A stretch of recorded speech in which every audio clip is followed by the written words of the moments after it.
여러분, 내가 수고하고 노력한 대가로 주어진 것, 그걸 가지고 사는 것이 좋습니까? 아니면 복지 혜택을 누리고 사는 것이 좋습니까? 여러분, 둘 중 하나를 선택하라고 하면 어느 쪽 선택하시겠어요? 내가 일한 대로 먹고 산다. 아니다. 나라에서 나 좀 챙겨줬으면 좋겠다. 어느 쪽이 더 좋을 것 같아요? 우리는 은근히 그런 마음이 있잖아요. 우리의 삶이 힘들고 고달프니까 참 세상살이가 다 힘들다고 그러잖아요. 그러니까 나라에서 좀 책임져 줬으면 좋겠다. 이것도 해줬으면 좋겠고 저것도 해줬으면 좋겠고, 그래서 집도 주면 좋고 차도 주면 좋고 매달 용돈도 주면 좋고, 우리 그런 걸 바랄 때가 있잖아요. 또 지도자들은 그런 나라를 만들려고 소위 말하는 복지국가를 만들려고 이제 애를 쓰는 거죠.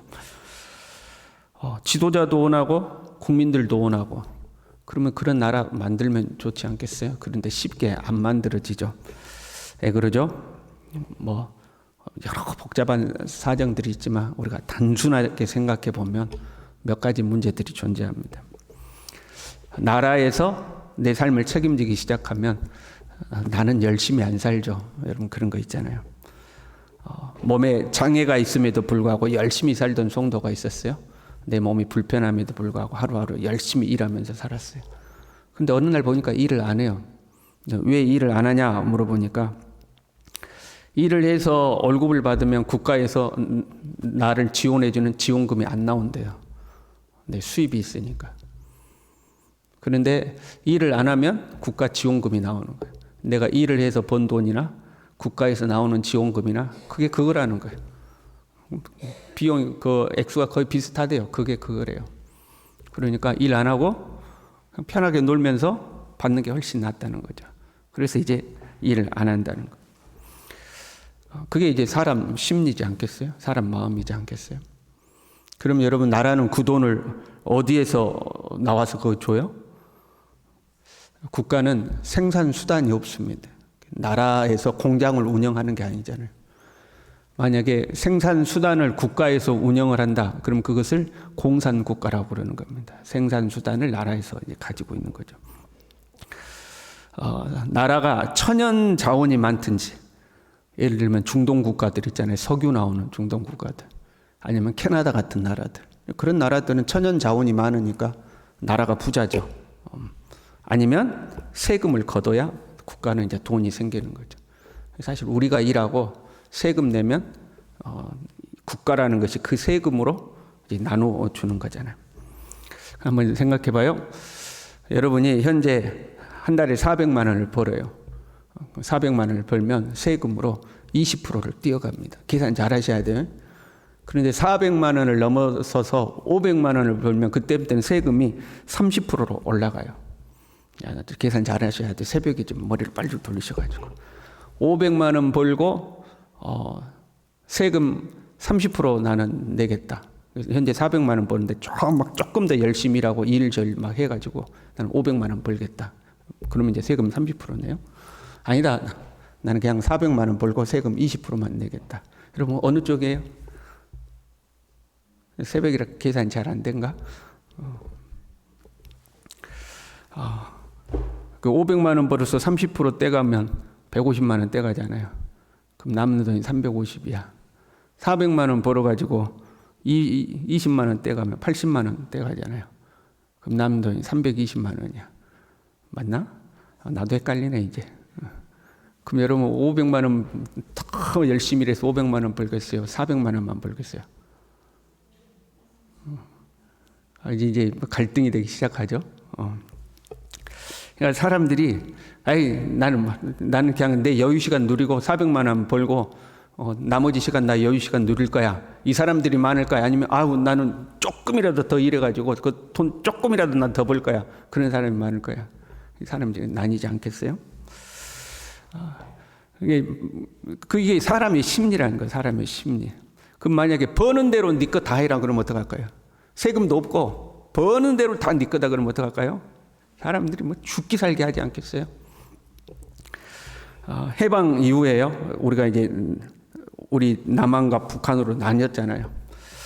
우리나라는 사유재산을 인정하는 자유민주주의 국가가 됐죠.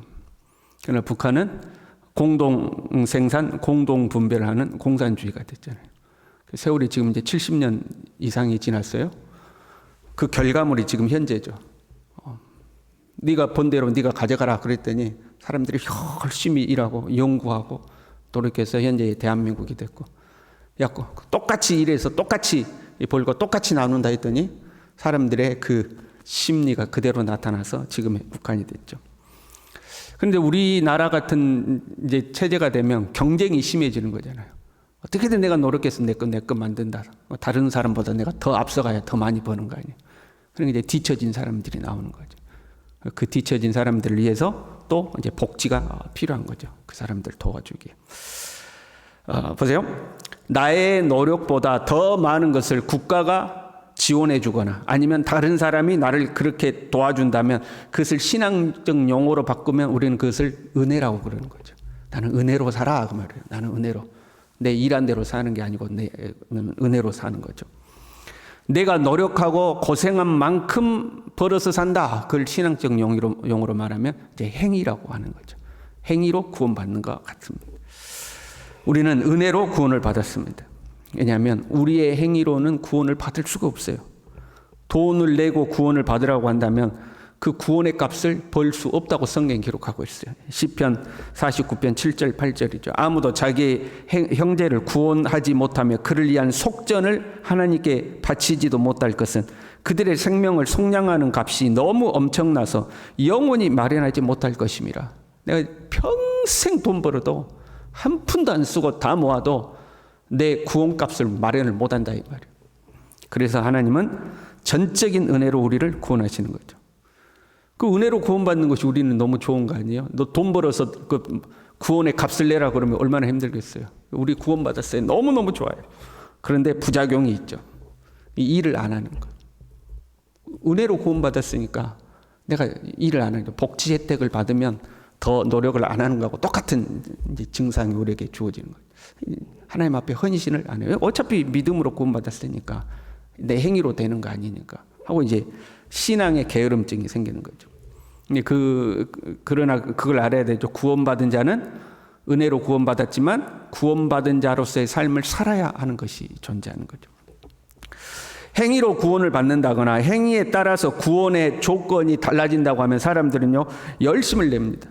너의 행위에 따라서 구원을 받을 수도 있고 못 받을 수도 있다 그러면 사람들이 열심을 내는 거예요. 그게 이단입니다. 그래서 거의 모든 이단들은 행위를 강조합니다. 신천지가 됐든 여호와 증인이 됐든 안상홍이 됐든 누가 됐든 간에 너의 행위에 따라 14만 4천 안에 들 수도 있고 못 들 수도 있다는 거예요. 그러니까 열심히 해야 돼. 뭐 신천지가 처음에는 14만 4천이 차면 뭐가 이루어진다고 그러는데 지금은 30만이라나 그러잖아요. 어떻게 된 거냐 그러니까 그 속에서 또 14만 4천이 된대. 또 그 속에서 경쟁하는 거죠. 막 경쟁하고 내가 너보다 더 앞서가야 되니까 전도도 더 많이 해야 되고 헌금도 더 많이 해야 되고 확 하는 거죠. 너의 행위에 따라서 될 수도 있고 안 될 수도 있다 그러면 사람들이 막 열심히 하는 거예요. 그 이단들만 그러는 것도 아니라 다른 종교도 그래요.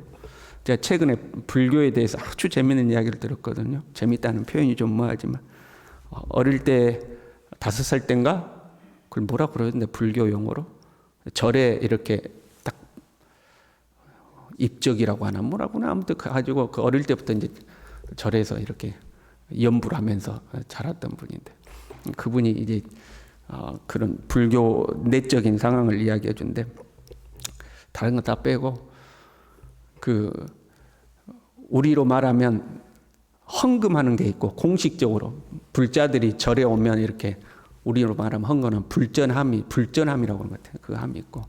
근데 거기에는 수입이 얼마 안 된답니다. 사람이 다 1,000원짜리 이렇게 낸대요. 그런데 승려들한테 개인적으로 헌금하는 거 있답니다. 근데 그게 엄청나다는 거예요. 그 불전함에 들어오는 것보다 승려 개인 계좌로 오든지 봉투를 주든지 하는 게 좀 큰 절에 총무원장이라든가 이런 거 되면 1년에 수억 들어온대요. 그게. 엄청나게 들어온다는 거예요. 또 불교에서는 제 설교를 듣지는 않겠죠. 공식적인 건 아니고 그 개인이 한 이야기예요. 그 개인이 그 절에서 자라났다는 그 개인. 엄청나게 그런 게 있대요. 그래서 명성 있는 스님들은 그런 후원이 엄청나게 있다는 거예요. 엄청나게. 목사들도 다 그런 줄 알더라고요. 그래서 목사들도 다 성도들이 개인적으로 그렇게 하는 거 아니에요. 그래서 우리는 그런 게 없고 모든 것은 다 공식적으로 헌금한다고 그랬더니 교회 수입으로 간다고 그랬더니 좀 놀래더라고요. 그렇게 하냐고. 그런데 여러분 왜 불자들이 막 그렇게 할까요? 그 불자들도 신도 모임이 있대요. 신도 모임. 그 회장되면 기본적으로 1년에 5천만 원 낸대요. 그러니까 그 신도의 회장은 돈 내는 사람이래. 여러분 왜 그렇게 할까요?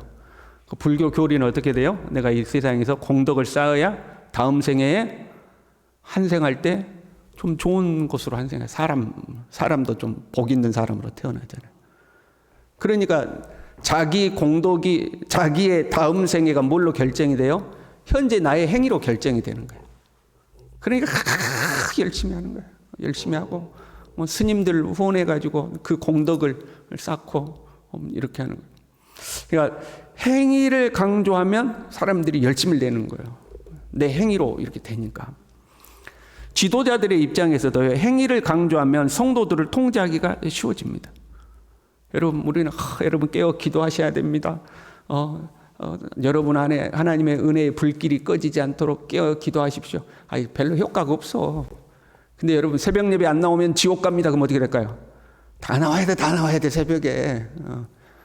새벽 예배 나와야 14만 4천 안에 들어갑니다. 그럼 여러분 코피가 터져도 나오지 않겠어요? 14만 4천 들어가려고. 그러니까 행위를 강조하면 통제도 쉬워져요. 너 그렇게 하면 지옥이야 이렇게. 그러면 통제가 쉬워지는 거죠.